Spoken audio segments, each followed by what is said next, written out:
very spooky, I know. Do you guys like the new setup I did? I did it specifically for this video. I know. Don't tell me you're impressed, I know. I wanted to do something special for this video because I was looking forward to this movie for so long. If you've been watching this channel for a while, then you know that this is not our first time watching a Nicolas Cage movie. We've seen Mom and Dad. Oh yeah, you put your right foot in, you take your right foot out. And we've also seen Mandy. Both movies I love dearly for different reasons. This movie kind of leans towards the Mandy side. It's a little bit more eerie. It's not as heavy metal. It's a little bit creepier, you know? It's more on the horror side. You're still gonna get some of that goony Nicolas Cage.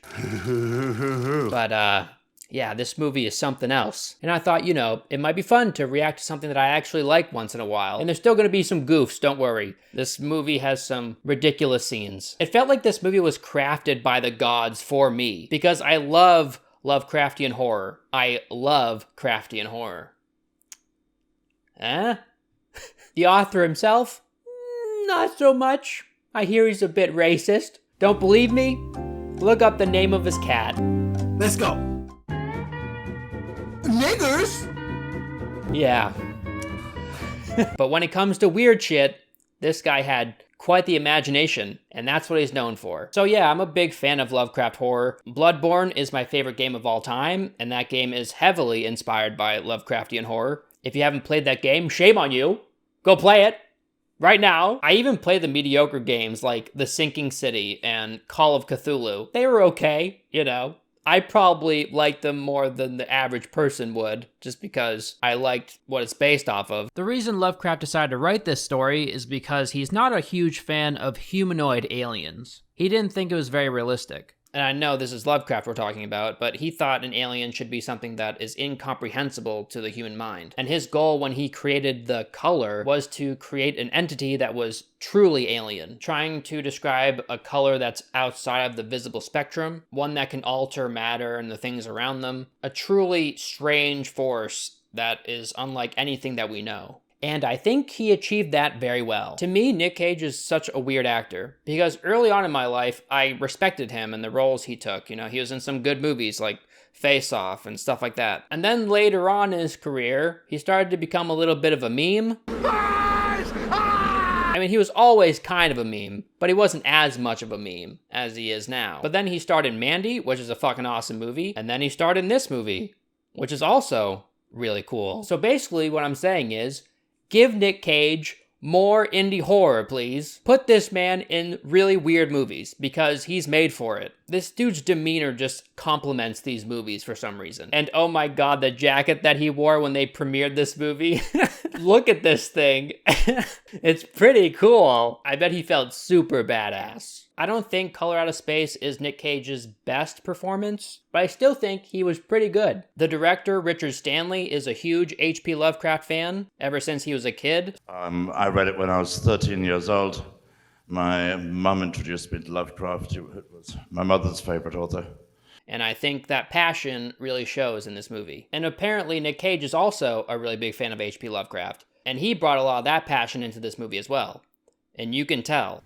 I'm really trying to do my best. I myself love the short story. If you haven't read the short story, you should. To give you a very basic rundown, Color Out of Space is the tale of a meteorite that lands near this family's farm. A husband, his wife, and their 3 kids live there. This meteorite is very strange. It's not like any rock that any person has ever seen before, and it slowly goes away over time. It like dissolves into the land. As the story progresses, a lot of weird shit starts to happen. Like weird plants start growing, the livestock around the farm starts to go insane. The alien thing that was in the meteorite finds its way in the family's well, and it poisons their water. So as the family drinks the water, they start going insane, and then it starts like deforming their bodies. It leaves behind this huge area of just nothing but death. The dead area is known as the Blasted Heath, and the people in the surrounding area call it the Strange Days. So yeah, that's basically the story. Before watching the new Color Out of Space movie, there's this older version that's in black and white. It was directed by someone named Huan Vu. It's a more faithful adaptation of the story, so if you want something that jumps from the page onto the screen, I would almost suggest it over the Nic Cage movie if all you're looking for is an adaptation from the book. I don't think it's as entertaining as the new one. It doesn't have Nic Cage, for one. And some scenes in this movie look like they were filmed in front of a really terrible green screen. Like the background looks like it's pulled away from the people. And there are some scenes in this movie that have terrible ADR. Like really, really bad. Hey, stop! But the director made the movie black and white for a reason. Because later on in the movie, when you finally see the alien color, it's the only color that you can see in the movie. So, I don't know, I thought that was kind of neat. And the acting is pretty decent overall. If you're a fan of the story or a fan of Lovecraft, I'd recommend it. Okay, so we're finally going to talk about the new Color Out of Space movie. I decided to bring the camera a little bit closer so we can get a little bit more intimate as we talk about this movie. Yes, let's get intimate. Okay, so before I start breaking down the scenes and stuff, Colin Stetson, I love you. He did the music for this movie, he was the composer, and holy shit, I believe very strongly that music can make or break a movie.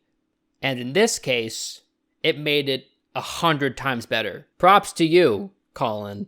Good job. So the movie starts with this guy named Ward Phillips describing the area around the blasted heath. And do you get it, guys? His name's Ward Phillips because of Howard Phillips Lovecraft? H.P. Lovecraft? Nah? Very, very clever.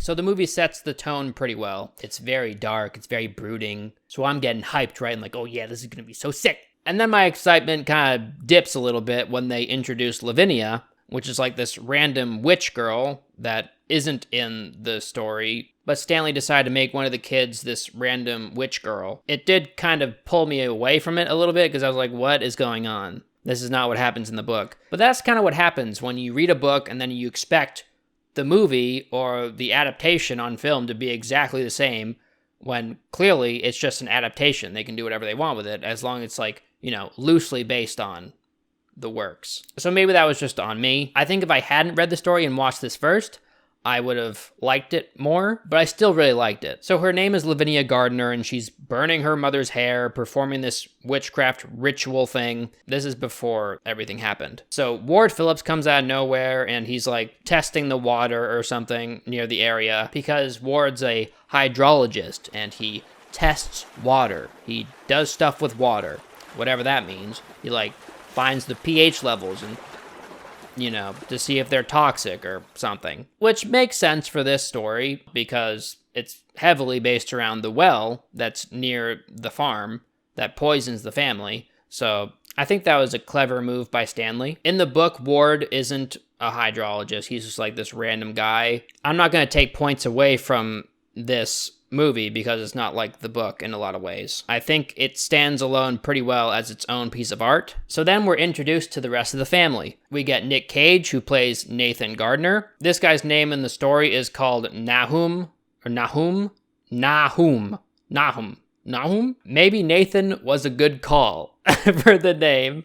He basically changed the names of everyone. Then there's his wife Teresa, his two sons Benny and Jack, and then obviously Lavinia. To break down the characters for you, Benny is a space nerd that likes weed.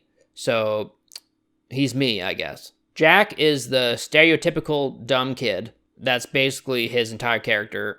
I don't think there's anything else to him. Nathan is a caring father who carries this grudge against his own father who was abusive towards him. And he tries his best to like push that part of him away, but his father is still in him somewhere. I thought that was a cool dynamic that wasn't in the book, but was introduced here. And Nic Cage said in one of the interviews that he borrowed a character that he played in Vampire's Kiss to use in this movie because he thought they coincided pretty well. Richard he really enjoyed Vampire's Kiss, and I said, you know what?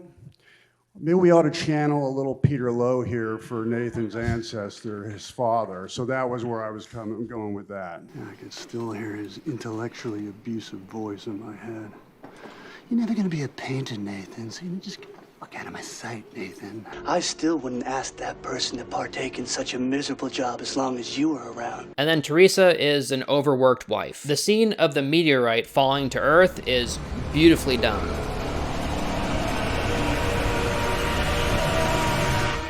I love the effects they used. I love the way they edited it. I love the colors that they used. It was a really impactful scene. And when you're watching it, you're like, whoa, this shit's going down. Something's happening. I don't know what, but something's happening.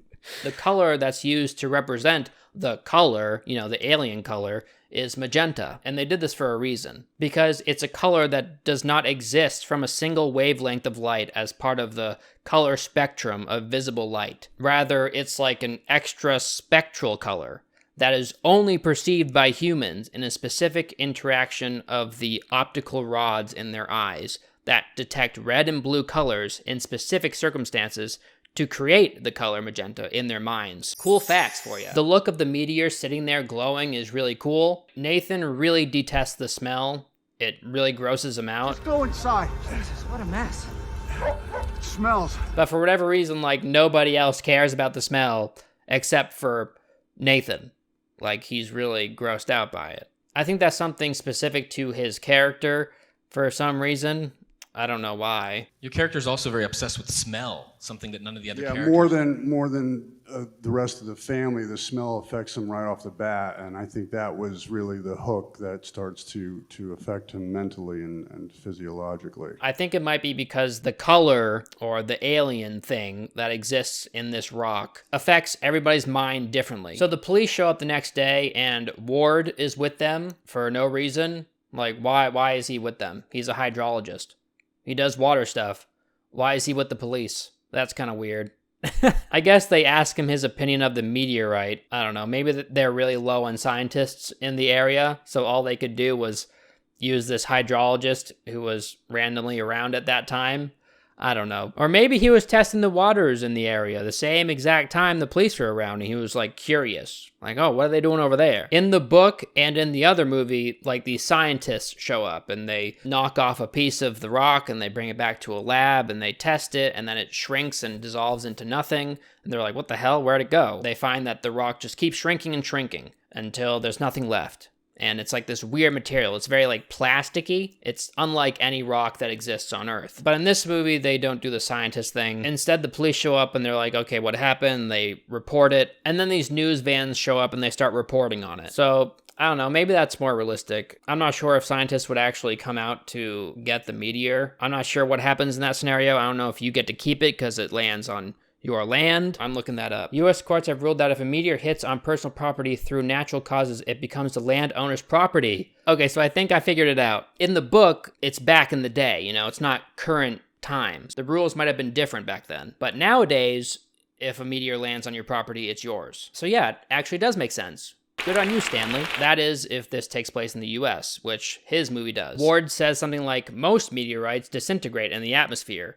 Looks like a meteorite. Usually they disintegrate before they hit the ground, but... Which is incorrect. A meteorite, by definition, is a rock that hits Earth, so it wouldn't disintegrate in the atmosphere if it was a meteorite. A rock that burns up in the atmosphere is called a meteor, and a rock randomly floating through space is called a meteoroid. And I don't fault the movie for this, really, because it's likely that a random person could easily make that mistake. So in my mind, Ward just made that mistake in that moment. It wasn't a writing mistake for the script. Then there's this hilarious scene of Nathan milking the alpacas, and for whatever reason, he brings Ward with him. Once you get them warmed up. Oh, nice one, Dad. Yeah, come on, random hydrologist, come watch me milk my alpacas. I know you like water. Do you like milk? And he refers to his alpaca's tits as boobs. And of course, you have to be very gentle with the boobs. This scene is so weird. He says it so sensually. He's like, boobs. You gotta squeeze the boobs. Boobs. But once you get them warmed up. Oh, nice one, Dad.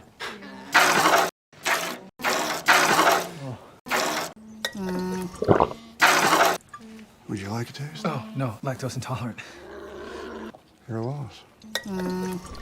Ward wants to know more about the surrounding area and the water there, and apparently this random hippie guy that lives near them knows more about the surrounding area than the family. So Benny leads Ward to this random hippie guy. The hippie's name is Ezra, and he owns a black cat named G-Spot. Oh, What's her name? A pussy named G-Spot? It's totally hilarious. I'm guessing this is kind of like a weird shout out to H.P. Lovecraft's cat. I can't imagine it being anything else. Like, naming your cat something vulgar and weird is, like, quirky, when in Lovecraft's case, it was obviously just racist. I mean, he probably thought it was funny, but it's definitely racist. Then there's a cool scene of Ward looking at plants and trees late at night, and he's seeing the color for the first time. And it's warping his vision, and it's a really cool scene. I love the way that they did that. And it's really trippy. It's like he's on drugs or something. If I were him, I would just think someone like spiked my drink, you know? I'd be like, what the fuck? Did I eat a magic mushroom by accident? What's going on? So this is when weird stuff starts to happen in the movie. So the meteorite shrank a little bit when the police came, and then the reporters came, and, you know, it was shrinking and shrinking, and then it's gone entirely. It just shrank and disappeared. How can something that big just disappear? I don't know, but I'm glad.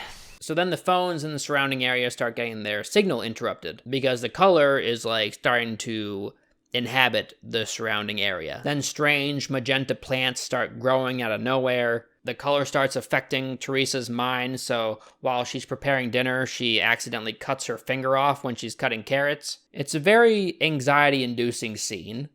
While you're watching it, you're like, oh God, stop it. No, stop.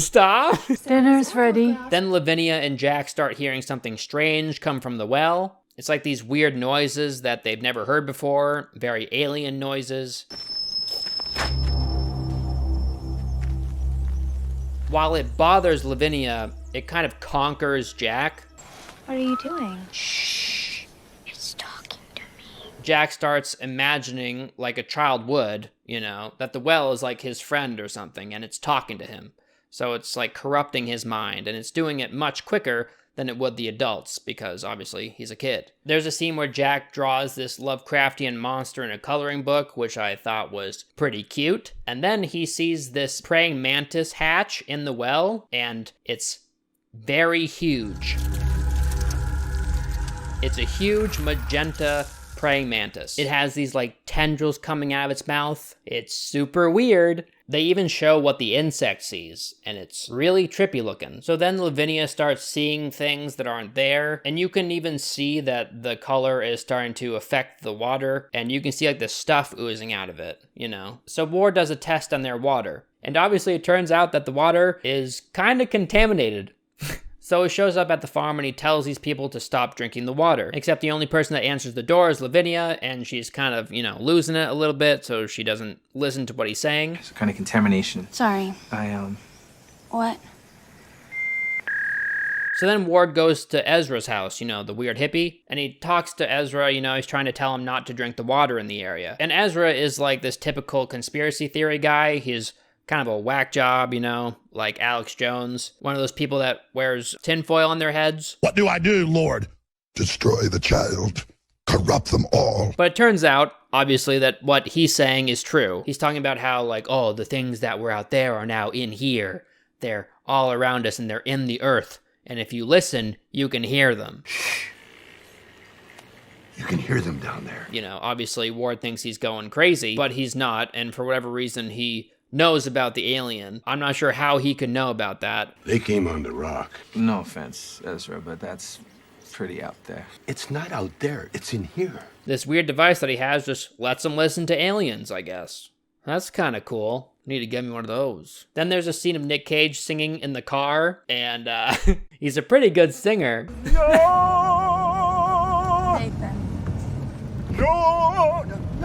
I watched the interviews of this movie, and he starts talking about this song that he sings on set when everybody starts to get a little bit tired and worn out, you know, to get people energized again. And this is that song. Cameras rolling, the lights are on. The director calls action, the director calls cut. Act, act, act. Everybody, act, act, act. He's quite the character. I kind of wish I knew him in real life. He'd probably be really fun to hang out with. So as the color starts to affect Nathan, you can see a little bit more of his dad come out of him. And it's very apparent. His demeanor changes, his voice changes. He gets very irritable. What the fuck are you talking about? The little part of him that he inherited from his dad, he like transforms into it. It's kind of funny though, you know, his voice is really weird. He's like, yeah, no, yeah, like he talks really strange. Do me a favor and get the fuck out of my sight. Okay? Actually, I'll save you the trouble and get the fuck out of yours. So then Nathan takes a shower and he finds this like cum monster in the drain and he picks it up and it like attacks him. It's really weird. Like I thought it was just a light. Where'd this cum monster come from? Is that like the light affecting the shampoo? Like the shampoo bubbles? What is that? Is that the water? I know it's affecting the water. So maybe the water turned into like this little cum monster and it just like chilled on the drain. Who knows? The next day, Nathan starts picking vegetables and fruit from his garden, and they're huge and ripe looking. And you can tell that the color is affecting everything at this point, like the insects, the plants, literally everything, even the trees. You can even see it like in the air. You know, the air looks weird. So he brings the fruit and vegetables inside and he's like, oh my God, they're so huge and ripe. This is awesome. This crop is great. You do that very well, Tracy Peach. And he bites into them and, you know, they taste rotten. There's something wrong about them. And then he tweaks out. He starts like slamming them into the trash bin. I love when Nic Cage freaks out. I followed every fucking rule in the book. In the end, they still fucking taste like shit. You know what? Slam dunk, he says. Coming up! Slam dunk! His wife gets mad at him because she can't work and she wants him to fix the dish, you know, fix the internet, when obviously he can't fix the internet because the color is fucking up all the signals in the area. So she's losing it, he's losing it, everyone's losing it. So Nathan's watching TV and then he goes to bed. You can see that the color is affecting the TV. And then we get a shot outside at night and everything is this magenta color. You know, the color is taken over 100%. And the music swells and it's this really cool moment. As Lavinia starts to lose it a little bit, she performs another protection ritual because she's concerned about her family, and this time she cuts herself all over. Lavinia has a copy of the Necronomicon, which I thought was pretty nifty. Huh? That's a pretty cool nod to Lovecraft right there. And it's cool that they named her Lavinia because that's a name that Lovecraft used in another story of his called The Dunwich Horror, which is another movie that Stanley is making. He's making 3 Lovecraft movies, and this is the first one. So it's like this trilogy of Lovecraft movies. I'm really excited about them, and I hope that they both star Nicolas Cage. So Jack and Benny hear the alpacas like crying in the barn, so they go and check on them. And what they find is very interesting. It's this like fucked up looking abomination. Their flesh is all fused together. It's fucked, but also awesome. So the color is like fucking with the alpacas, but as the boys enter the barn, the color's like, oh look, a new victim. So it chases after the boys. The mother comes out of the house and she hears them, so she runs towards Jack to protect him. She gets him in her arms, and then the color attacks her and Jack as she's holding him. What follows is very, very strange. I like Stanley's adaptation of the story because he's making it a lot more visual. He made it so the color really started to fuck things up and you get to see firsthand what it's doing, and it's really weird. It's like contorting these living creatures, making them into abominations. In the book, what happens to people is they go mad, obviously, then they start to mutate a little bit, and then they disintegrate. In Stanley's adaptation, it's a little bit different. The mutations go a lot further. Like, it's all about the mutations. So what results in the mother and son being hit by the color is they mutate, but they kind of bond together, right? Like, they fuse into one, kind of like what happened to the alpacas. So Nathan comes outside and he's like, what the fuck is happening? Like, oh my God. Let's take them in the house. So they bring this abomination into the house, and Nathan is still kind of in denial at this point. He's like, call the police, we're gonna fix this. So obviously the phones don't work. So Nathan goes out to the car, to start the car, to leave, and get some help. But the car doesn't work. And the color, at this point, is affecting time as well. It's not just affecting, like, creatures and the ground and, you know, matter and living things. So by the time Nathan is out there and figures out that the car doesn't work, it's daytime already. So all this time passes when really for the family it was what, like 5 minutes? So I thought that was pretty neat. Time, it stretches around it. I mean, how long have we been sitting here? How long has it been since Dad went out to the car? When the car doesn't start, Nic Cage absolutely loses his mind. He starts like punching the car. He starts saying, cocksucker, cocksucker, cocksucker, cocksucker, ah! You cocksucker! You cocksucker! Ah, ah, ah, ah. God, I love it. I love it when Nic Cage loses it. It reminds me of that scene in Mandy when he's sitting on the toilet screaming. Ah, ah. So Nick comes into the house and he's completely defeated at this point, you know? And his acting in this scene is really good. The car is not happening. So they bring the son and the mother up to the attic because the sunlight from the window is hurting them. Nathan is sick of hearing the alpacas scream, so he gets his shotgun and he goes out to the barn. And then if you thought he lost it in the car, well, this scene, he goes a little bonkers.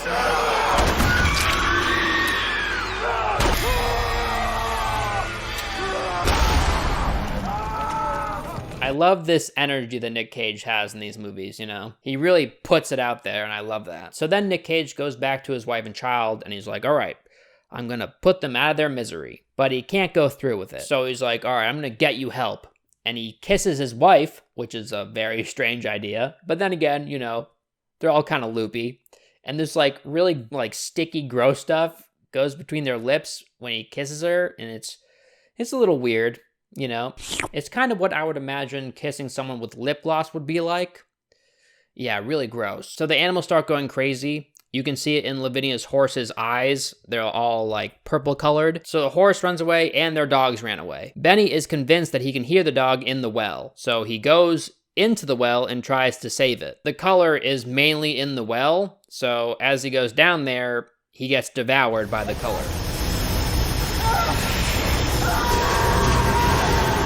Lavinia sees this happen and she starts losing it even more. She goes to Nathan and she's like, oh my God, help me. But at this point, Nathan's abusive father is coming out like almost continuously. He's like almost nothing but his father. Nathan comes out in little spurts, but he's mostly his father. So he angrily locks up Lavinia in the attic with, you know, the abomination. Ward and the police officers are driving around and they see Lavinia's horse on the road running without anyone on it. And they're like, what the hell? So now they decide to visit the family, which is weird, right? Like, obviously they should have visited the family before, but whatever. So Nathan has gone completely insane at this point. He's not even his father anymore. He's just like an empty shell with like the color inside him. And what he sees is his family all sitting on the couch in the living room, you know? I think Nic Cage pulls off a madman pretty well. You know, he's itching his scabs from the insects, but he's doing it mindlessly. His words are coming out in slurs.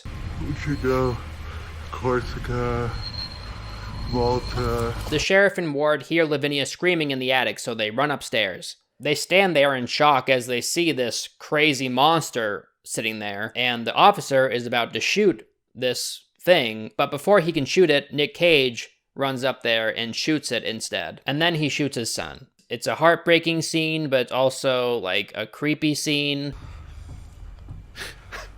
They're not my family. Yeah, it's weird. Ward carries Lavinia outside because they're trying to save her from whatever's happening here. Nathan sees the color coming out of the well, and he's about to shoot it.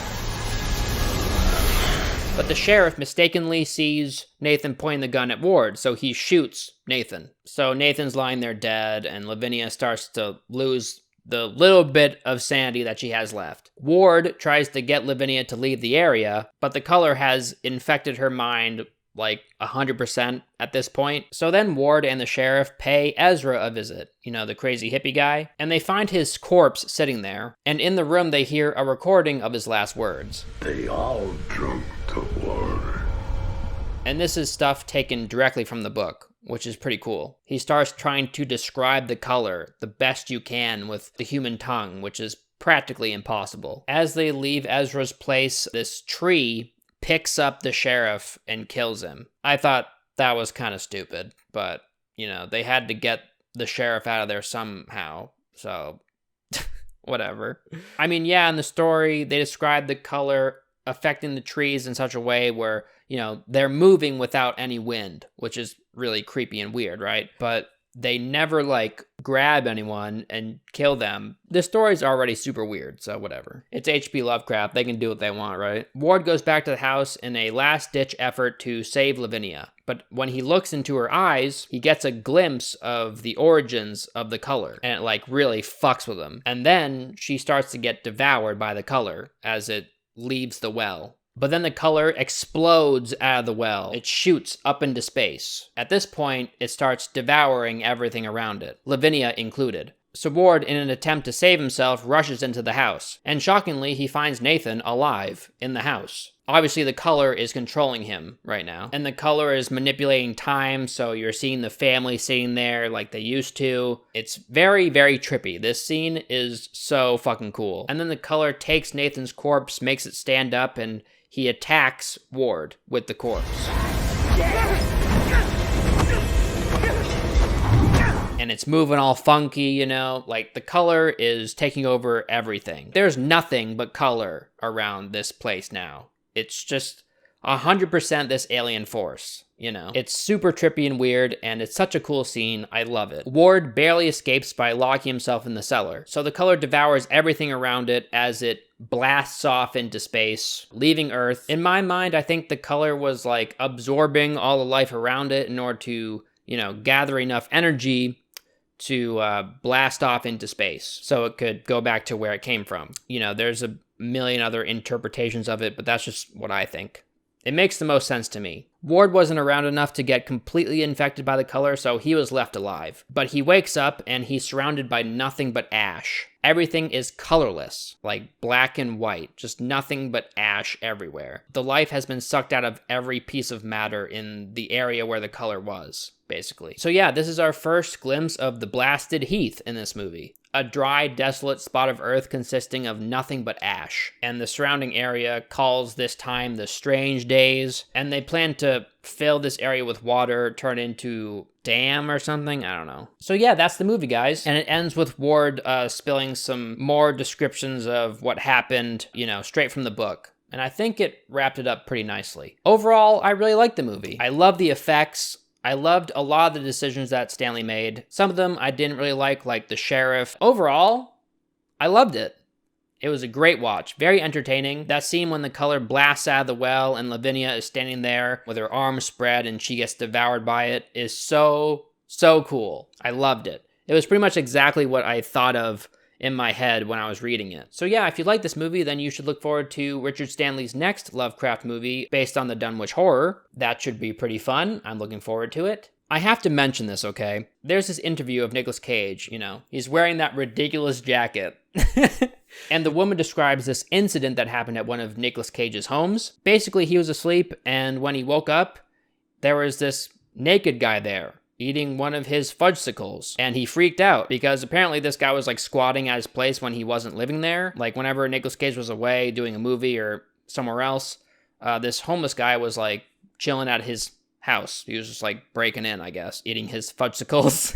Just tell me if any of these are true. Nicolas Cage awoken by naked man with fudgesicle. Sadly, that's a true story. How is that possible? It was terrifying. So, I like to imagine the scene with the alpacas, you know, Nicolas Cage shooting the alpacas, kind of similar to how he reacted when he saw the guy with the fudgesicle standing there naked in his home. And I woke up and there was a naked man who had got my leather jacket eating a fudgesicle in front of my bed. And I woke up and I used verbal judo and I just said, "Get out of my house." And I said, "What are you doing in my house?" I don't know what I would do if that happened to me. I would tweak out. So yeah, guys, that will do it. Thank you so much for watching. If you haven't seen this movie, go watch it. If you haven't already, I would recommend reading the short story before watching the movie. It shouldn't take you too long. I think it took me like an hour, maybe 2 hours to read it. So yeah, this movie, pretty good. If you like Lovecraftian horror and weird movies like this, then here are 3 recommendations that I think that you will love. The Endless, Annihilation, and Coherence.